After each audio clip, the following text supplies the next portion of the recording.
신약 성경 372페이지입니다.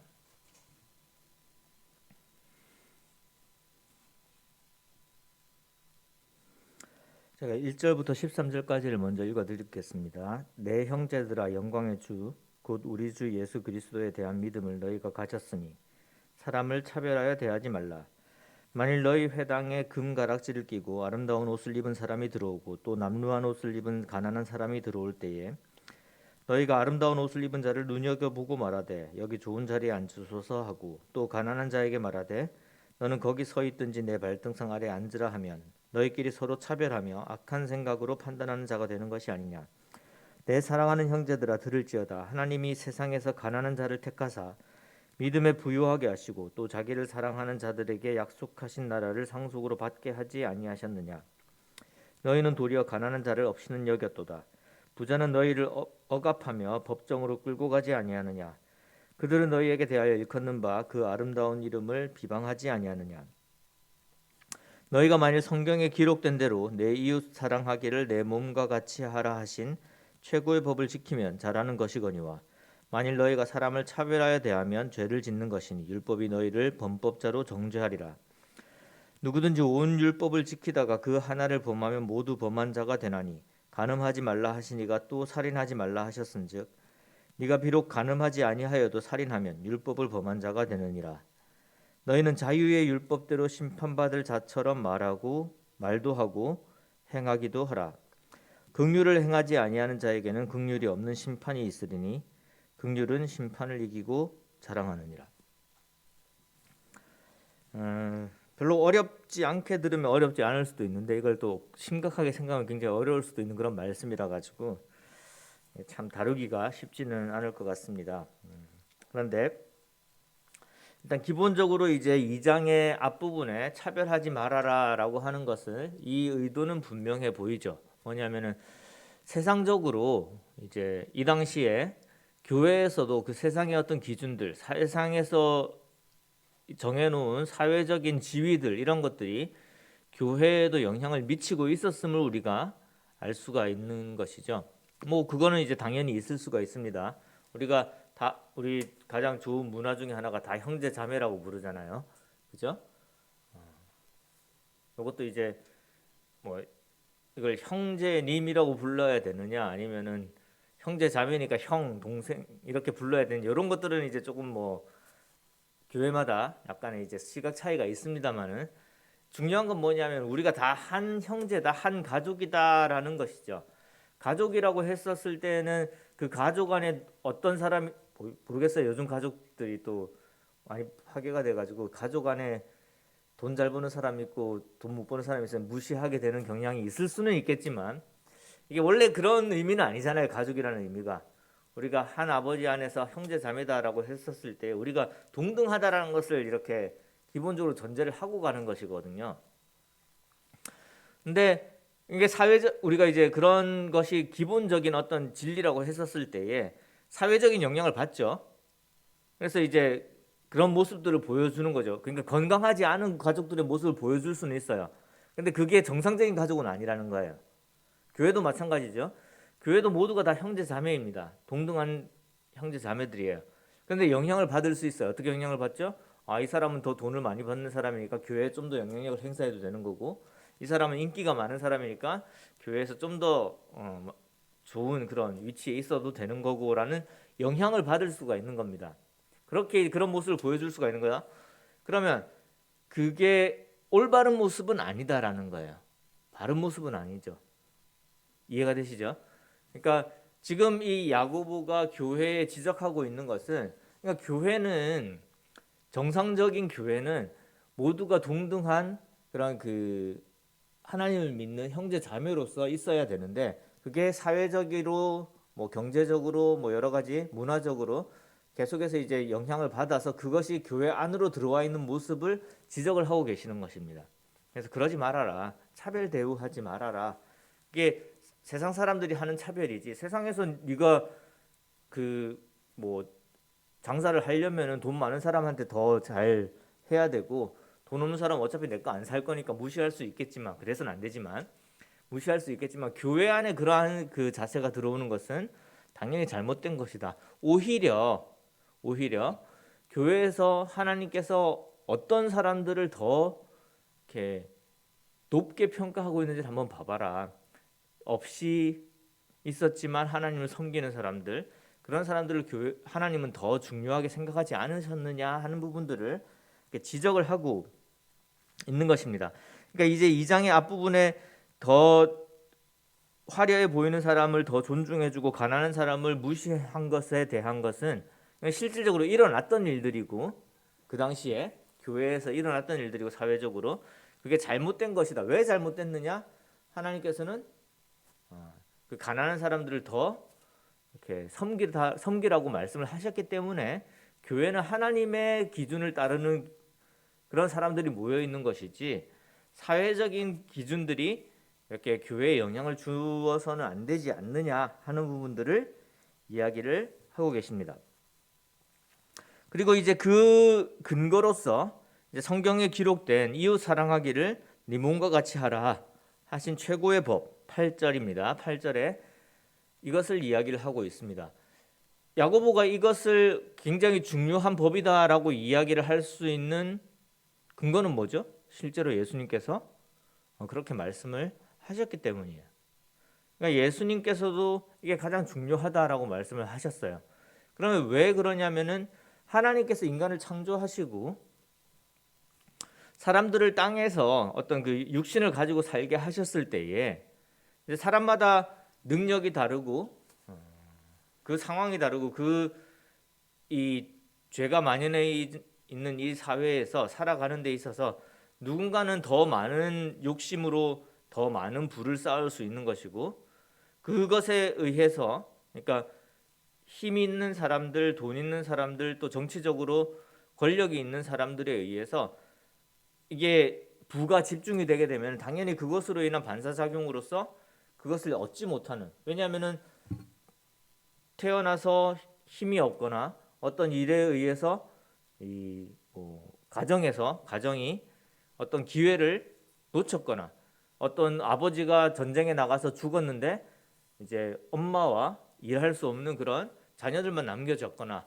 했었을 때에 그 부의 이동이 일어날 수가 있잖아요. 그리고 가난한 사람들이 생기게 되는 것이고, 힘든 사람들, 이제 도움이 필요한 사람들이 생기게 되는 거고, 그 사회 안에서 그래도 하나님께서는 모두를 사랑하시고 또 그 하나님을 섬기는 사람들이 계속해서 하나님을 이제 자유롭게 섬길 수 있는 그런 환경을 만드시기 원하시기 때문에 하나님께서는 그러한 그 하나님의 백성들 이스라엘에게 계속해서 명령을 하신 거예요.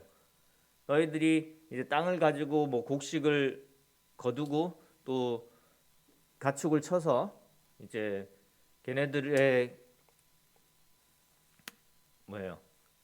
가축들을 이제 우리를 위해서 쓰게 될 때에 너희들 것만 쓰지 말고 혹시 너희 주위에 고아가 있거나, 고아라는 건 뭐죠?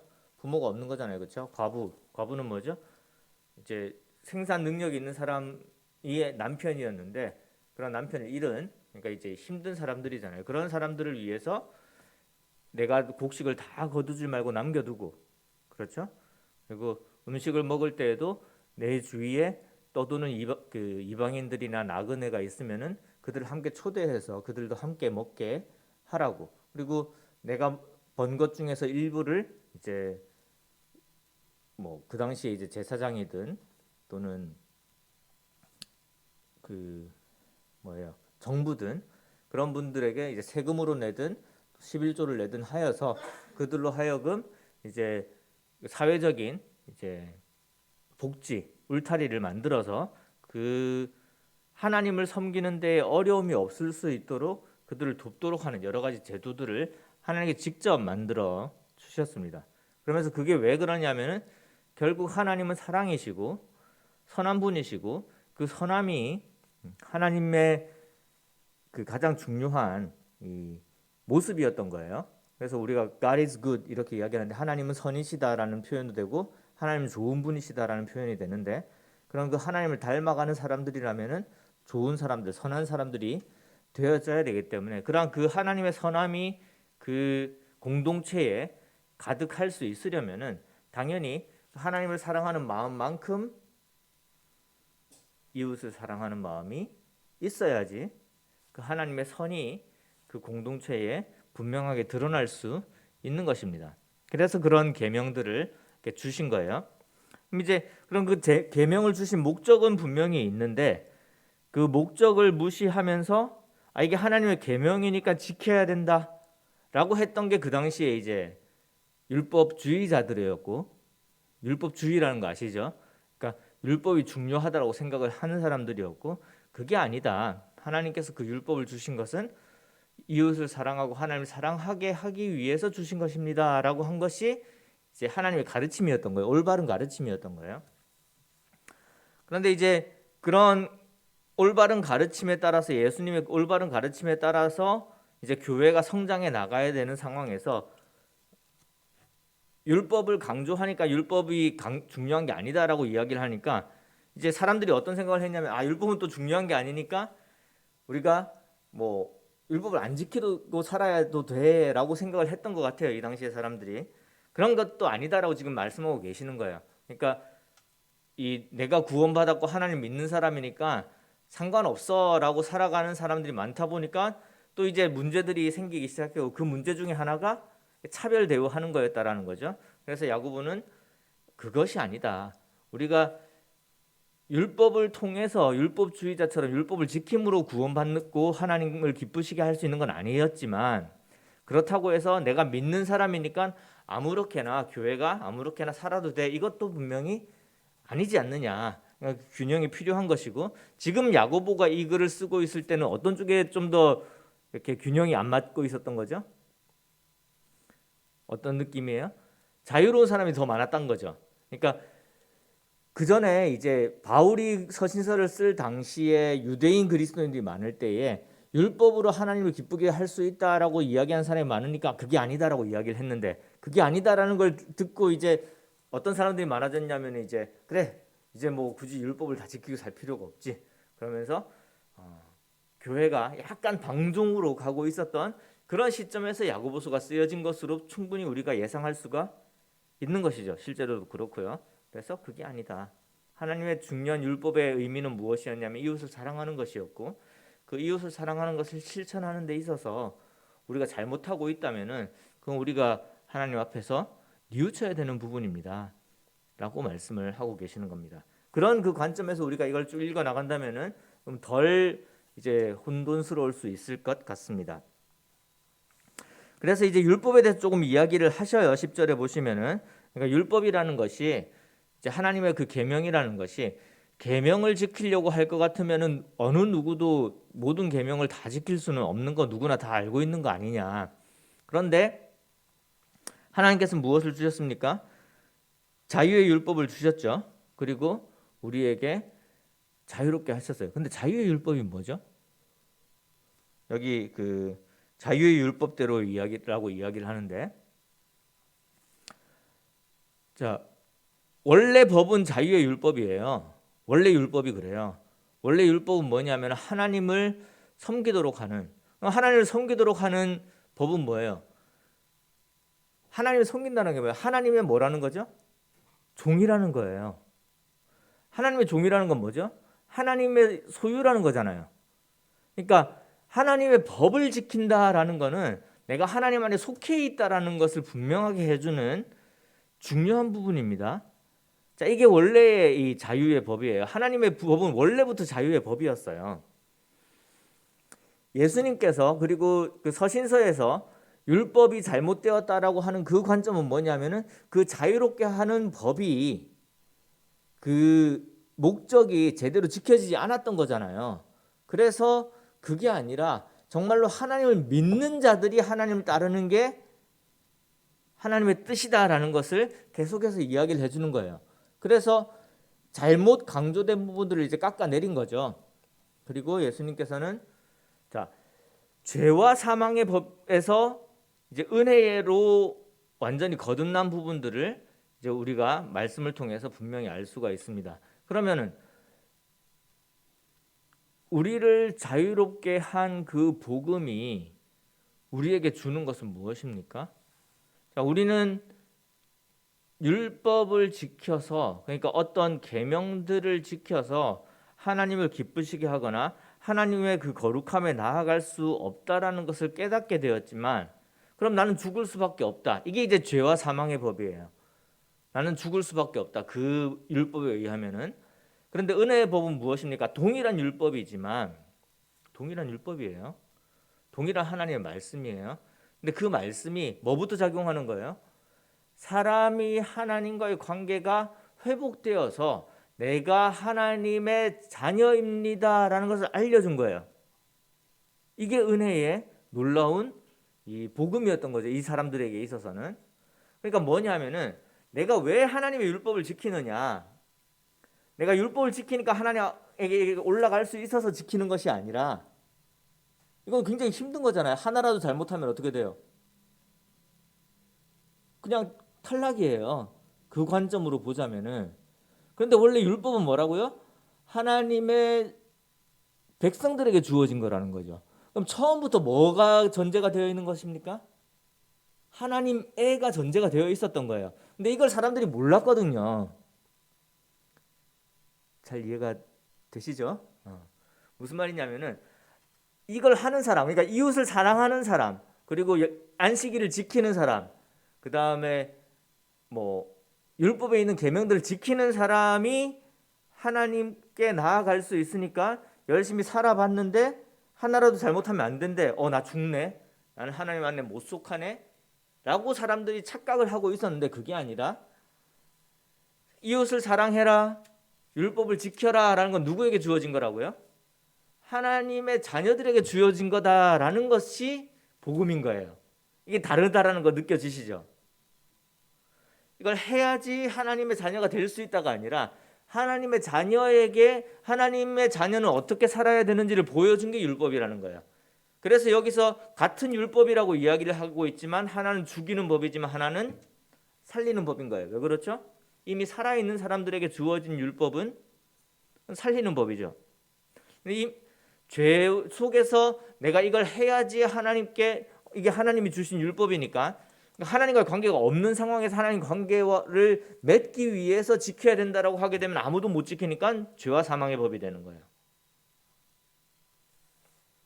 우리는 율법이 있는 자일까요? 없는 자일까요? 우리는 율법을 지켜야 되는 자일까요? 안 지켜도 되는 자일까요? 아까 효원 형제가 이제 시작하기 전에 그걸 비슷한 질문을 했었는데, 성경의 모든 주제는 그거예요. 우리가 지켜서 하나님 앞에 나아갈 수 없는 자들인데 하나님께서 우리를 하나님께 나아갈 수 있는 자로 만들어 주신 게 은혜라는 거예요. 그런데 그 하나님의 자녀들에게 하나님은 무엇을 주셨습니까? 분명하게 하나님의 말씀을, 하나님의 그 뜻을 지키고 살아가라라고 하는 계명은 분명하게 주신 거예요. 근데 그 계명이 무엇입니까? 하나님을 사랑하는 게 계명인 거예요. 근데 보세요. 이스라엘 사람들도 하나님을 어떻게 사랑할 수 있죠? 보이지도 않는데. 보면은 죽는데 어떻게 사랑하죠? 궁금하니까 하나님께서 구체적으로, 이렇게 하면은 네가 나의 자녀로서 하나님을 사랑하는지 알 수 있을 것 같은데 라고 주신 게 뭐예요? 그게 율법이에요. 이해가 되시죠? 그러니까 이 율법은 내가 하나님 안에 있는 것이 분명하다라는 것을 깨달을 수 있도록, 하나님은 알고 계세요. 하나님은 분명히 알고 계시다고요. 이스라엘이 나의 자녀라는 거를. 그리고 여러분들, 우리 형제 자매들이 하나님의 자녀라는 거 하나님께서는 분명히 알고 계세요. 하나님께는 무한의 확신이 있으세요. 예수 그리스도라는 무한의 확신이 있으세요. 근데 모르는 건 누구예요? 사람들이 모르는 거예요. 사람들이 헷갈리는 거예요. 내가 정말로 하나님의 자녀가 맞나요? 이게 헷갈리는, 확신이 없는 건 사람들이지 하나님이 아니셔요. 그러니까 확신이 없는 하나님의 자녀들에게 확신이 들 수 있는 방법은 뭡니까? 하나님을 느끼는 거잖아요. 삶 속에서. 어떻게 하나님을 느낄 수 있죠? 하나님의 모습을 닮아가야지 느낄 수 있는 거예요. 근데 그거를 안 가르쳐주면 모르니까 이런 모습들이 보이는 게 증거다라고 가르쳐 주신 거예요. 그런데 이제 나중에 그 이런 모습들이 보이는 게 하나님을 섬기는 사람들의 증거다, 하나님의 자녀의 증거다라는 이것만 남아 있으니까, 그러니까 어떤 문제가 생기는 거야. 그것만 가지고 가르치는 사람들이 생긴 거예요. 그러니까 이거 하는 사람들이 하나님 믿는 사람인데 요거 지키세요. 다 지켰는데 요거 못 지켰는데 아이고 어떡해. 그럼 지옥 가야지. 이렇게 잘못되어 버린 거잖아요. 이해가 되시죠? 그러니까 그게 아니다라는 걸 계속해서 이 사도들을 통해서 예수님을 통해서 우리에게 이야기를 해주고 계시는데, 그게 이제 그러면은 아무것도 안 해도 되나요? 라는 멍청한 질문을 하는 사람들이 또 생긴 거 이해가 되시죠? 그러니까 하나님을 믿는 것이 하나님의 관계 속에서 하나님 원하시는 삶을 사는 것이고, 그걸 모를까 봐 하나님께서 우리에게 계명을 주셨는데, 그래서 이러한 열매들이 보이는 것이 내가 정말로 하나님을 섬기고 있구나라고 나로 하나님을 섬기는 하나님의 자녀로서의 확신을 주기 위해서 주신 그러한 계명들이 다시 우리를 죽이고 있는 거. 또 그게 아니라 그러면 나는 하나님의 자녀니까 아무것도 안 해도 되나? 그게 아니잖아요. 하나님의 자녀로 삼은 이유가 있는 건데. 그러니까 이런 것들의 균형을 못 맞추고 있으니까 말씀을 통해서 실천 과제를 통해서 우리에게 태스크를 주시는 거예요. 그래서 이렇게 해봐라. 너희들한테 이런 모습이 보이느냐? 이게 하나님 원하시는 모습이 아니지 않느냐? 하나님 원하시는 모습이 무엇인지 생각해봐라. 이렇게 해봐라. 열매가 나오느냐? 열매가 나온다. 그러니까 맞지 않느냐? 하나님이 계시는 것이. 그러니까 맞지 않느냐? 우리가 하나님을 제대로 섬기고 있는 것이. 그러니까 우리가 올바른 교회로 성장하고 있는 것이 아니냐, 그리스도인이 아니냐, 이걸 계속해서 우리에게 메시지로 주고 계시는 거예요. 근데 그걸 가지고 성경에 이렇게 기록되어 있으니까 이렇게 하는 사람이 그리스도인이라고 하니까 이걸 하세요. 안 하네요. 그리스도인이 아닙니다라고 이야기하는 건 뭐예요?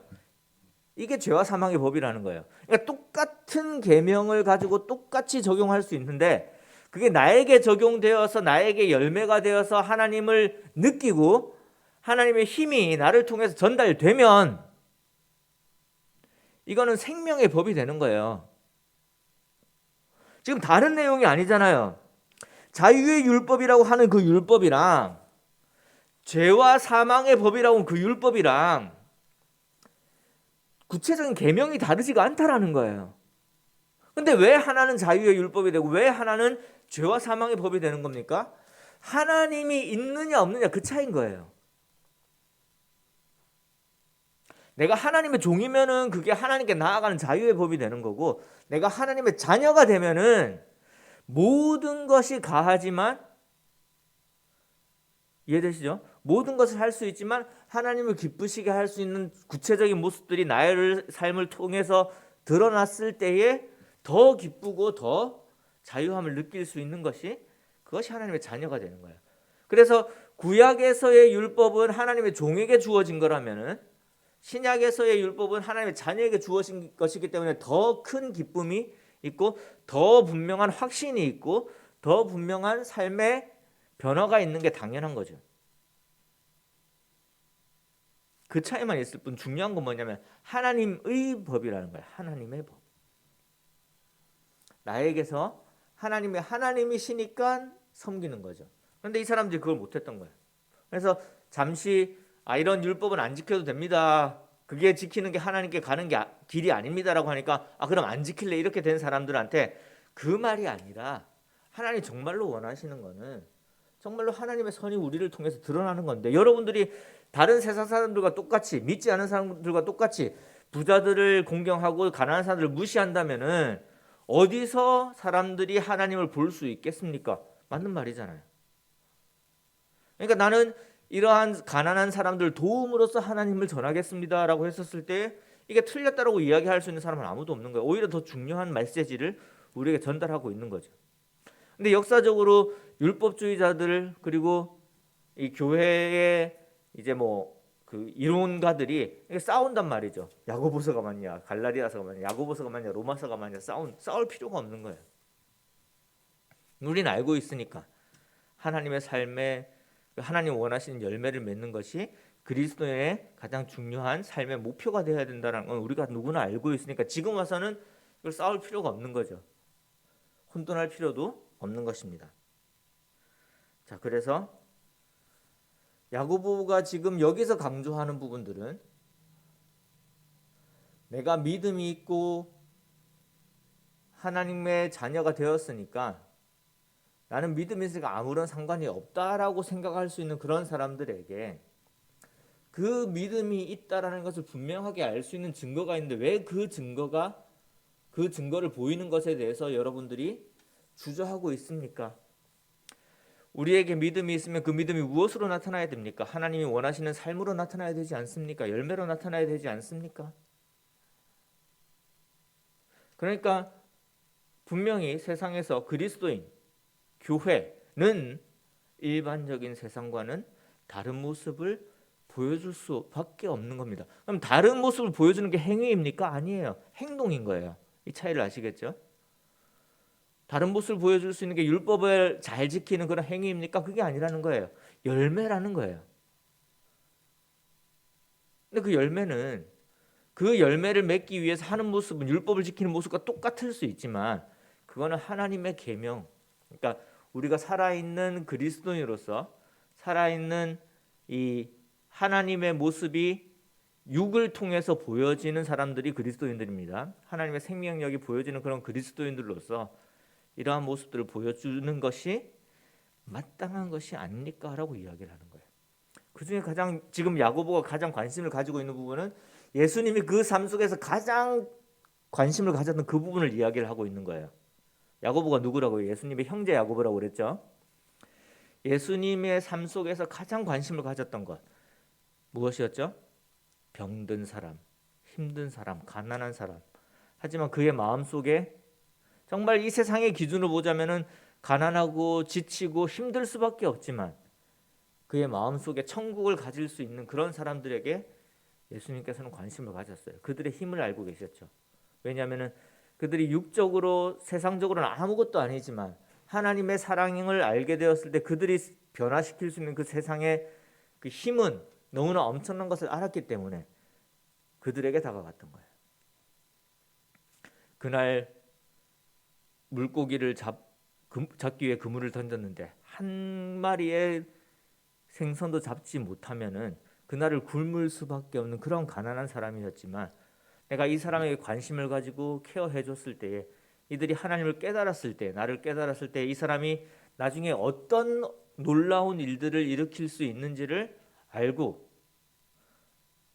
정말 세상적으로 멸시받고 조롱받는 그러한 로마의 세리였지만 로마의 세를 바치는 그 세금을 거두는 그러한 한 사람이었지만 그가 하나님을 알게 되었을 때 그러니까 많은 사람들에게 조롱받는 사람이라고 할지라도 그가 하나님을 알게 되었을 때 어떠한 엄청난 일을 이룰 줄 알았기 때문에 그런 사람들에게 다가가셨던 거예요.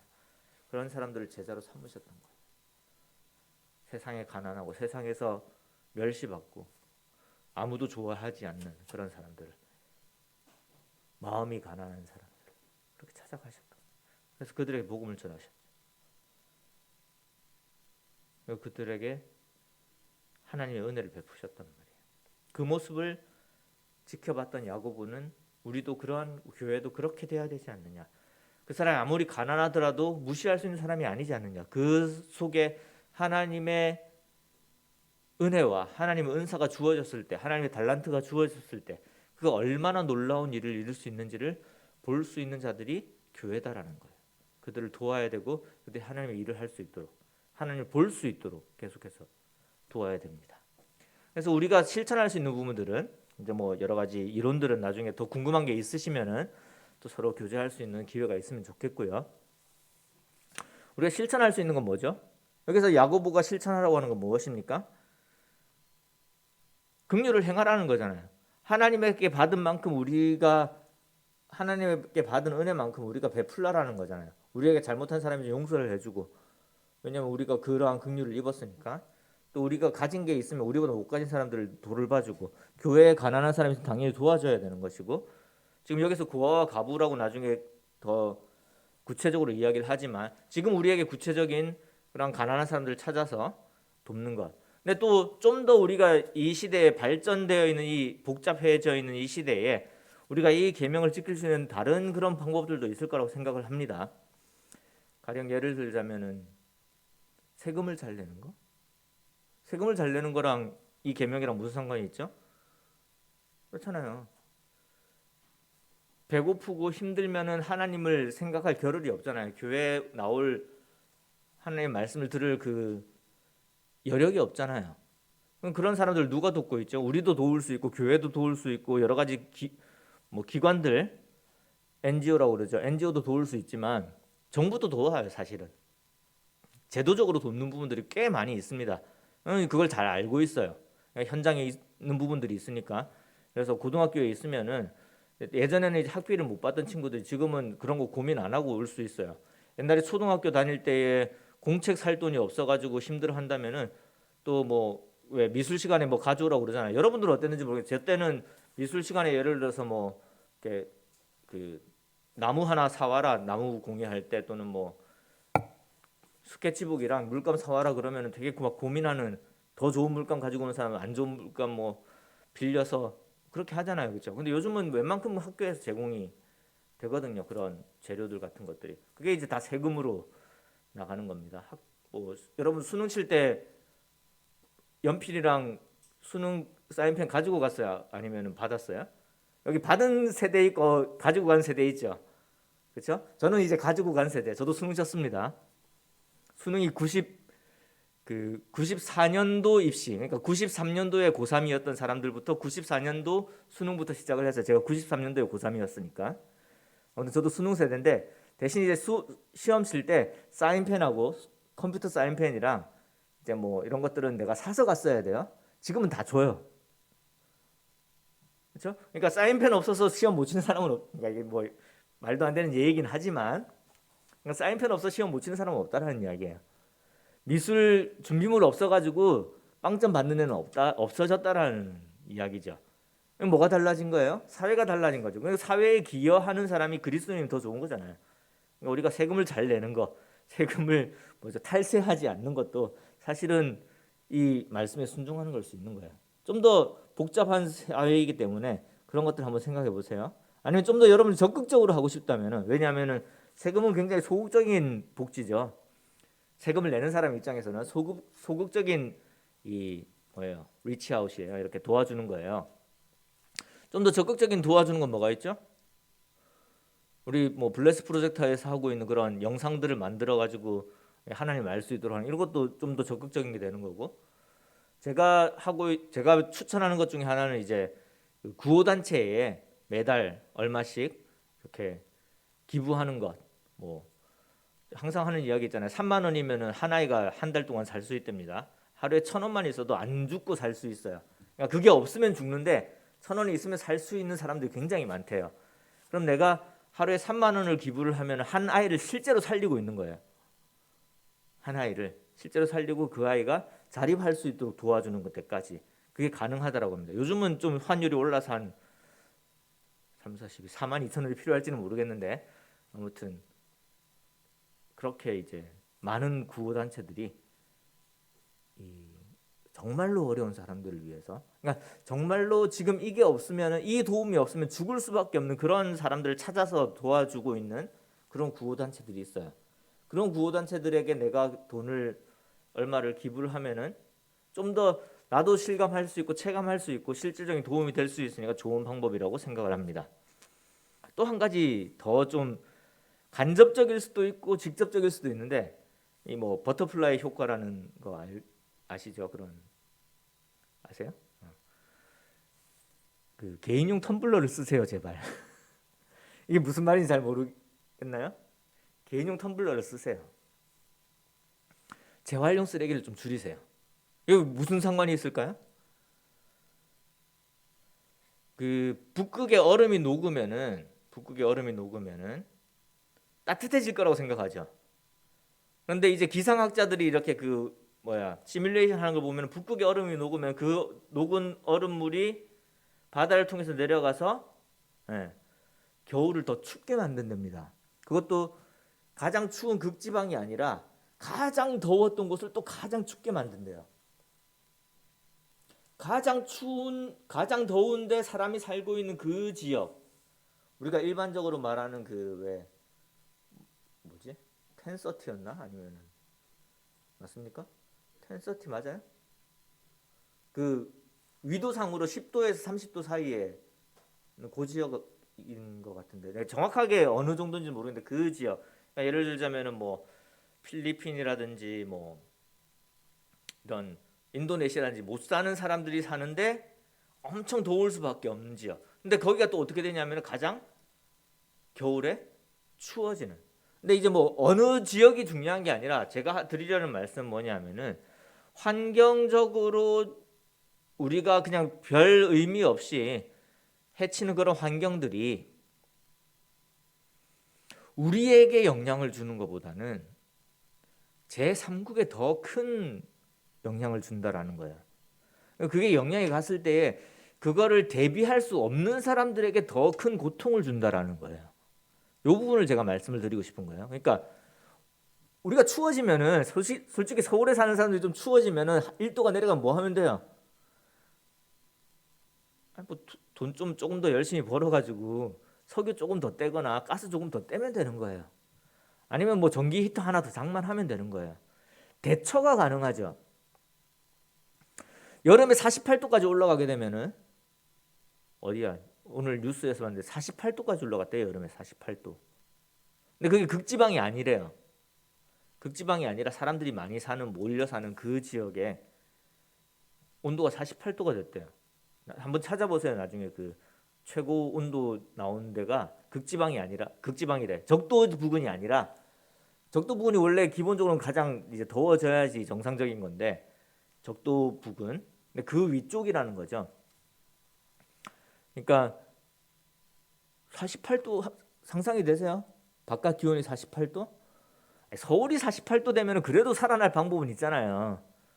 에어컨 틀면 되니까 그냥 우리 쉽게 생각하기에는 그러니까 그 차이를 아시겠죠? 그러니까 어려운 지역 그거에 대처에 불가능한 지역에 그러한 그 기후 변화가 갔을 때에 그들에게 미치는 삶의 영향이 크다라는 거예요. 그들이 더 고통받는다라는 이야기예요. 근데 그거를 줄일 수 있는 방법이 우리가 실천할 수 있는 부분들이 있습니다. 그게 이제 재활용품을 좀 적게 쓰고 쓰레기를 좀 덜 나오게 만들고 그렇죠? 좀 더 아끼고 에너지를 아끼고 이런 것들을 통해서 실질적으로 이게 뭐 큰 영향력은 아닐지라도 그러니까 제가 왜 이 이야기를 하냐면은 아까 말했잖아요. 사회적으로 똑같이 하는 행동이 교회도 똑같이 하면은 교회는 아무런 영향력을 못 주고 있는 거거든요. 그러니까 교회는 다르게 행동한다라는 것들을 보여줄 필요가 있는 거예요. 교회는 정말 세상에 있는 이웃들을 사랑한다라는 것을 보여줄 필요가 있는 거예요. 내가 세상을 사랑한다라고 말할 뻔했는데 세상을 사랑하면 안 되지만 같은 말인데 이제 왜 교회에서는 조금 다르게 어조가 다르게 느껴질 수가 있으니까 그러니까 세상에 있는 다른 사람들을 사랑한다라는 것을 교회가 보여줄 필요가 있습니다. 그러니까 교회에서 그런 예를 들어 교회 다니는 친구들이 똑같이 다른 아이들과 똑같이 막 쓰레기 버리고 뭐 낭비하고 에너지 절약 안 하고 그렇게 사는 것보다는 에너지 절약하는 모습, 아끼는 모습, 환경에 신경을 쓰는 모습. 그러니까 꼭 환경주의자 같은데 환경주의자는 아닙니다.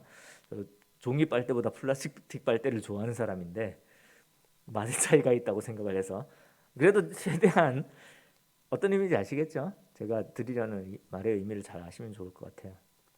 그러니까 하나님이 원하시는 일 중에서 우리가 실천할 수 있는 부분들이 있다면은 그걸 실천을 해 보시는 것을 말씀을 드리는 거예요.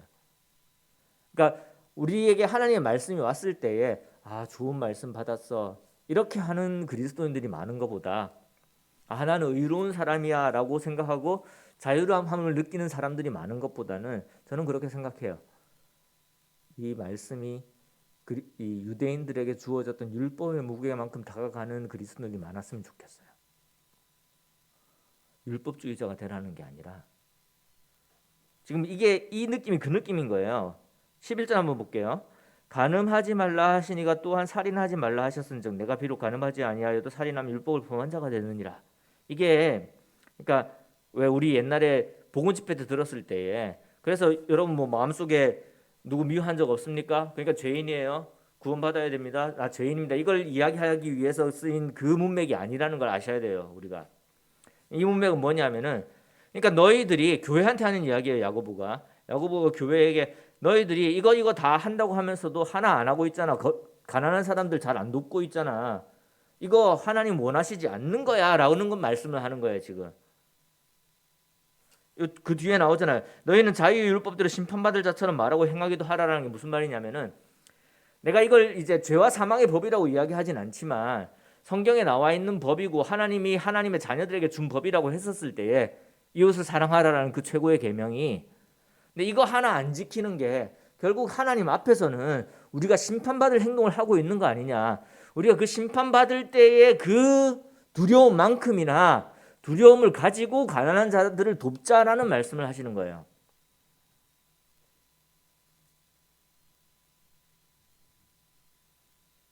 그러니까 지금 여기에서 나는 구원받았으니까 괜찮아 이렇게 사는 사람들이 많으니까, 어떻게 행동해도 상관없으라고 생각하는 사람들이 많으니까 야고보가 계속 주의를 환기시키는 거예요. 실천할 내용들을 만들어내는 거죠. 그래서 그 실천한 모습을 보여봐라고 이야기를 하는 거예요. 네가 믿음이 있으면 실천한 걸 한번 보여줘봐 이거예요. 이해되시죠? 그러니까 이 말씀을 읽고 오늘 특히 이 2장 말씀은 읽고 이해하고 끝나는 말씀이 안 돼야 된다는 거죠. 그래서 적어도 하나는 내가 이번 기회에 요 모습은 바꾸겠다라는 걸 하나 보여주시면 좋을 것 같아요. 우리 청년들이. 청년부가 저는 확실히 이 부분은 바꾸겠습니다.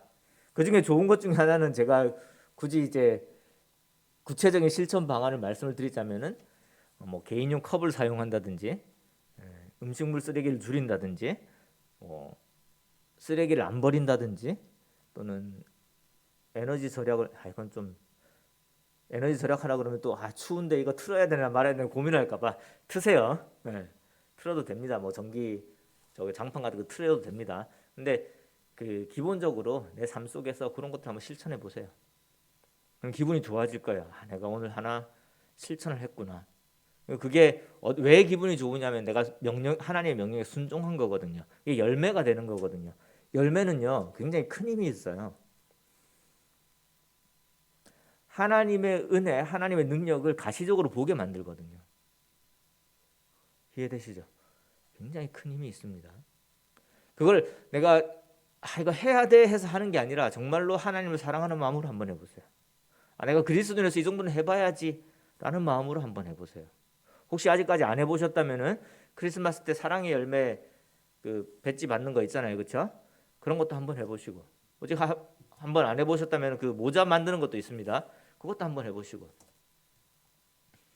한 달에 3만 원씩 내는 게 좀 부담스러우면은 뭐 일회적으로도 10,000원이라도 20,000원이라도, 또는 내일 교회 오실 때에 이제 하얀 종이 봉투 하나 현금 봉투에다가 뭐 10,000원이든 뭐 5,000원이든 넣어서 선교 헌금, 또는 뭐 좀 구체적으로 남아공, 필리핀, 태국, 네팔 뭐 이렇게 적으셔서 선교 헌금 해서 한번 해보세요. 그게 열매가 되는 거예요. 내 삶에. 가시적이잖아요. 보이잖아요. 내가 정말로 하나님과의 관계가 어떤지 잘 좀 궁금합니까? 힘듭니까? 그게 여러분들의 힘이 될 수 있는 거예요. 내가 정말 하나님을 사랑하는 마음으로 내가 이런 순종을 할 수 있는 사람이었구나 그걸 느끼게 해주는 거죠. 꼭 해보세요. 좀 더 강하게 말할까요? 꼭 하세요. 이거 굉장히 강하거든요. 여기는 제가 지금 이 정도의 강하기로 이야기를 하고 있는 게 아니에요. 훨씬 더 강하게 말씀하고 계십니다. 아직까지 남아 있으니까 이번에는 이 정도로 할 텐데 다음 시간에 좀 더 강하게 한번 해볼게요. 그럼. 화내면서 말하는 그런 느낌이에요. 이게 어디 말도 안 되는 소리 하느냐고 이런 느낌이에요. 사실은. 그래서 조금 길게 사용을 했는데 앞부분에 조금 이제 이론적인 부분들이 있어서 조금 시간이 길어지긴 했는데 중요한 건 실천입니다. 여러분 꼭 실천하시길 바랍니다. 이상입니다.